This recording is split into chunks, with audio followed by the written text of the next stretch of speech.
My name is Shaurya from class 10. Today I will show you an experiment on acid react with metal. First we take hydrochloric acid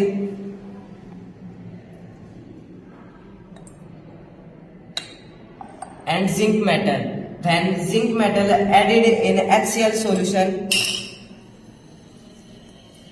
then zinc chloride is formed with the evolution of hydrogen gas. When we take a burning matchstick, come near the mouth of flask, then pop sound is produced. This sound shows that the released gas is hydrogen. Thank you.